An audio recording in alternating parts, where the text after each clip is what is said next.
We all have a story to tell. Now it's just a matter of leaning on the right platform. The Youth Documentary Academy strives to help young people tell their stories. Let's welcome Tom and Ashley here to explain more about how this program is helping young people tap into their creative side. Good morning! Thanks for having us. Oh, this is so exciting, especially when we get to talk about young people and their ambitions and being able to kind of lead them in the right direction, especially when it comes into documentaries and films and media and all the above. Tom, I'm coming to you. For viewers who are not necessarily familiar, let's kind of just start with an overall view of what Youth Documentary Academy is. So I grew up in Colorado Springs in the 80s, and if you wanted to be a professional filmmaker, there weren't a lot of options. Yeah. So we looked at how could we create a high-end filmmaking academy and give access to young people in our region, much like the academies you see kind of on the East Coast and the West Coast, and kind of ask the question, like, who gets to tell their story in America, and who gets access to professional filmmakers. So we teach 12 students a year, students from all over the Pikes Peak region, and we train them in all aspects of documentary film, and they get to direct and produce their own film that tells a story that matters to them.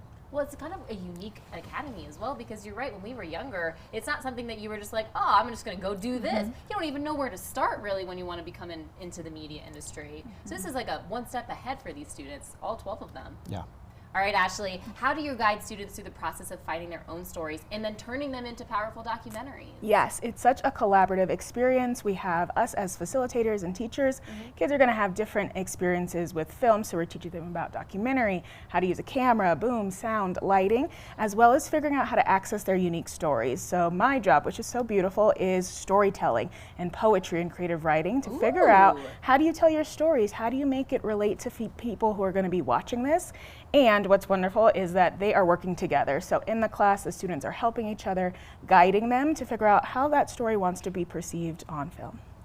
And Tom, the work coming out of YDA has reached PBS audiences nationwide. What does it mean to see these young filmmakers on that kind of platform? To me, it's amazing. I have to say, when I was younger, I didn't know how to talk a lot about the issues that these young people are sort of breaking silence around.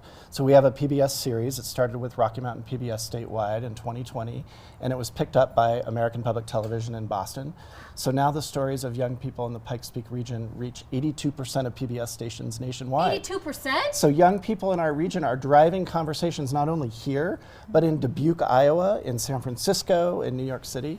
So if people want to go, they can go to pbs.org. Right now, we've launched our 3rd season, and you can go and you can see all the episodes that have been created so far by our kids. And these are like young adolescents too. These are them like kind of in their prime, you know, when your brain is the sponge and you're just absorbing and wanting to get it all told. Yeah, that's right. I think our young people internalize the filmmaking competencies because they have some emotional skin in the game.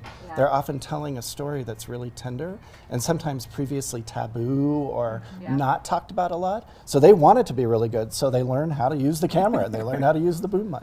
We have some film on the screen right now too, for some of the things that you can see that's come out of the Academy, but also maybe some of the students and the documentaries we have right there. So Ashley, what kind of impacts do you see both in your students, but also folks who watch these completed films? Yeah, when we look at our students, we get to see their stories being told and the confidence of like, my story is art. It deserves to be heard and it matters.